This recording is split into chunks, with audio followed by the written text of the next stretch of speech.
Hey guys, we are back in Busch Gardens. We finally were able to get a reservation to go to some of the new events that they have during the time right now. You can't have as many people in the parks. Here in Virginia, they have pretty low limits. I think it's around 1,000 people is max capacity. So they have these small events where some of the things are open. This is Taste of Busch Gardens. So we're going to go around and try some of the different booths that are here, try some of the different food and rides, some of the few rides that are still open. So let's check it out. Let's see what they have to eat here. Let's see what the different capacity looks like, what the lines look like. I'm excited to be back in Busch Gardens, and I'm glad they're doing the things the way that they're doing them here. Yes. So as you can see, they had a lot of signage around the park showing the different regulations they're trying to put in, the face covering, social distancing, trying to wash your hands, and these were all over the park, so that was pretty helpful to have those up for people. The park was really empty. For most of the time, there was no one anywhere close to us. I know the capacity is really low, so that's probably why, but there was barely anybody here. They had some new social distancing, some new COVID merchandise, to commemorate the park being back open. So I like that they, tried to put some new things in the park and make it look a little different. This was probably my favorite shirt here.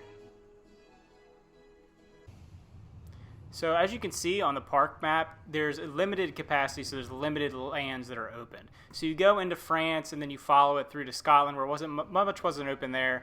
Ireland had a lot of things. New France or Canada, France, Germany. Germany surprisingly didn't have a lot. As far as food and wine, there wasn't a ton of food and wine things there. But if you go here, you can see the sign. You can see all the different things that are there. You can see the different rides that are open, the different booths that are around, the different lands.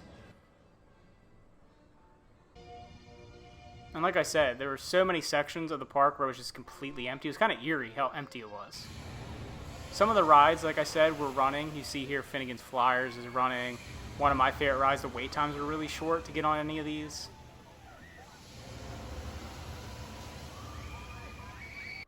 So the first booths we came across were here in Ireland. We tried to try a couple of the items here.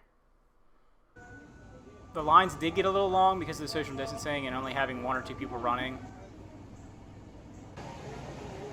Like I said, there were markings on the ground for things to mark where to stand. Up in the Ireland section here, and they have a couple items of food to try.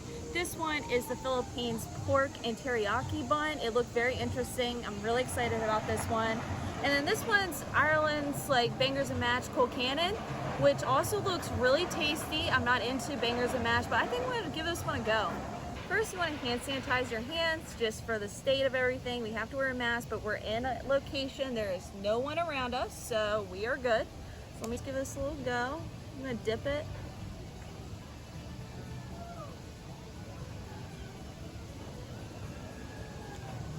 Off the bat, the bao is a little doughy. There is a good amount of meat in here. It has a good flavoring. I didn't really get any of the teriyaki sauce, so let me try that again.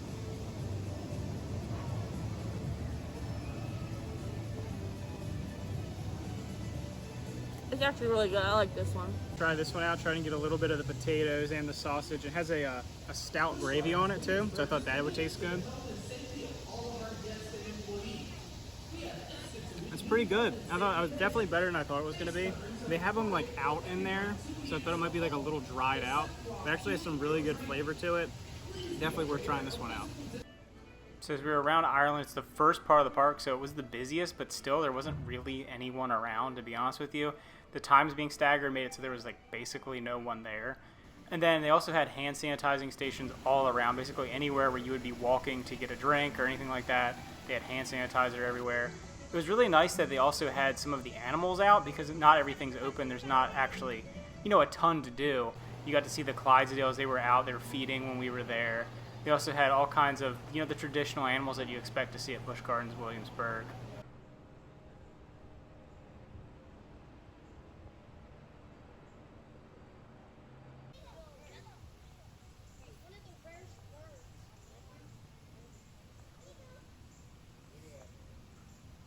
They also had the relaxation zones like you see in other parks where you can go and take your face covering off if you can't deal with it for too long. It was really hot when we went. It was in the 90s, so I can see how that would get a little overbearing for some people, but we didn't really use those zones. This is where we tried, there was a sangria booth, a sangria garden here in France.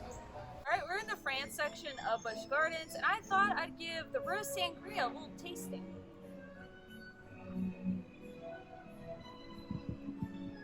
Ooh, it's very It's very fruity. Like, it's All right. weird. I don't know. That's one of It's the very, cool. it's very refreshing. That's one of the cool things about it. If you get the little pass where you get 10 samples, you can get alcoholic drinks too. So that drink was like $11, and we paid like 50 something with our pass for the card. So it ends up being worth it if you get the card.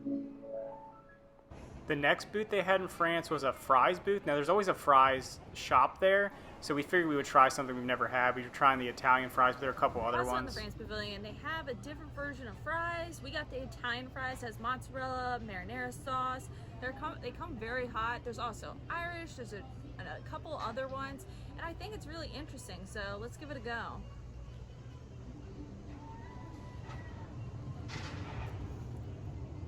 Tastes like fried pizza. So I had to ride my favorite ride in the park, which luckily was open, and that's Griffin. Really enjoy this ride. I always have to ride it when I come here to Busch Gardens.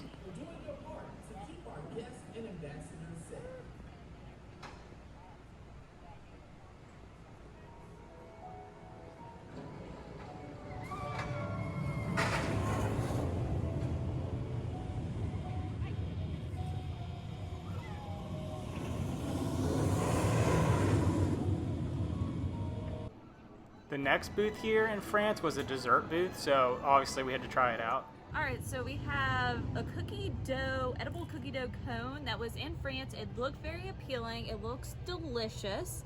You can get certain toppings. They ask for caramel, chocolate, whipped cream, and some sprinkles to add a little touch. So let's give it a go.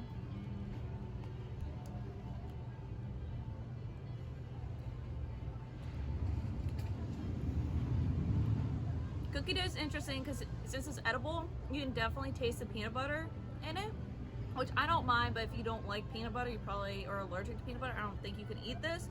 But I think it tastes pretty good, and also the benefit is it won't melt, so. In the New France or Canada section, they had a lot of good smoky food, so we definitely had to try something here. So I decided to get the Brazilian steak from over there. Always good to try it out. Pretty good, very moist. Definitely a solid steak, especially for what it costs. I really do like this one. And one of the things that we saw around was a wine tasting, which you could do here at the Taste of Busch Gardens. We're not humongous into just regular wine, so it wasn't worth it for us, but it's definitely something to check out.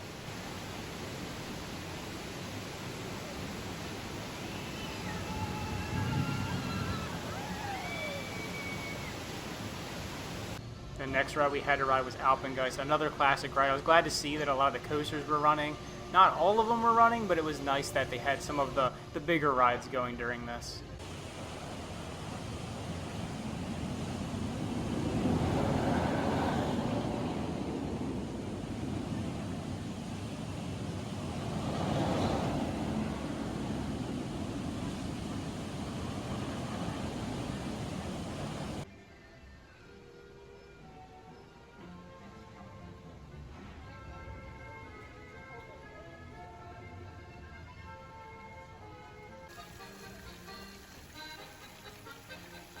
Unfortunately, the Glockenspiel wasn't running while we were there, but it was just nice to be able to walk around these basically big empty areas of the park.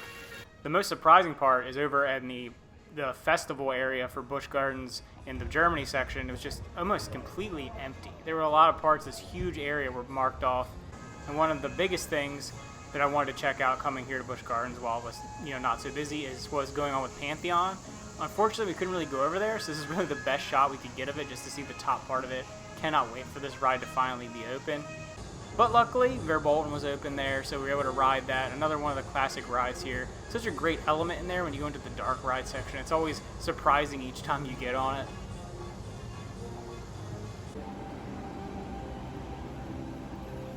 So we're back in France, and we thought we'd try out the other two sangrias since we like the other one so much. This one's like a red sangria, and this one's the white sangria with Moscato, so let's give it a little sip. The red tastes like your traditional red sangria. I love it. It's so good. Berry, flavorful. Love it.